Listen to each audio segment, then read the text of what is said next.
Guys, we will talk about virtualization in this video in very short. What is virtualization? Virtualization is something which abstract, or we can say split your hardware system to create logical machines. Okay, so in traditional environment, what happens when we need to run our application, our system, or we can say we have one hardware machine, that is server.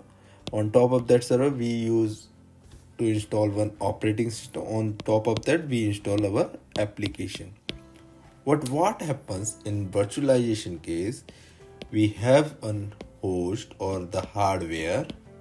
On top of that we don't install the operating system. What we install? We install the hypervisor. So hypervisor give us the capability to split this hardware machine or physical machine to logical machine. So what will happen? We will create some virtual machines. Okay, we can split it as per the resources given to our hardware. We can split it, and then suppose this is VM1, VM2, VM3. Now what the flexibility we have on the VM1, we can use different operating system like Windows. On this we can run Linux, and this one we can run Ubuntu.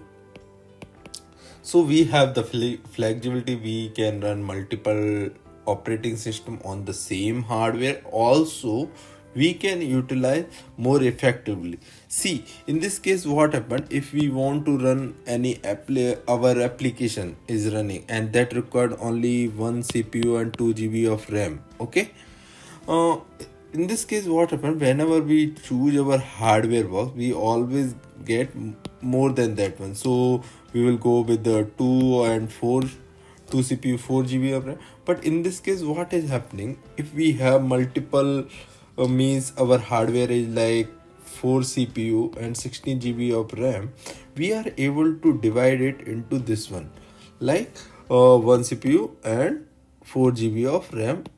We can divide it into 4 machines and then we can use according. And also it will give us the flexibility to run different kind of application which support different operating system. So on top of these machines we will run F1, F2, F3. So this is what is virtualization is.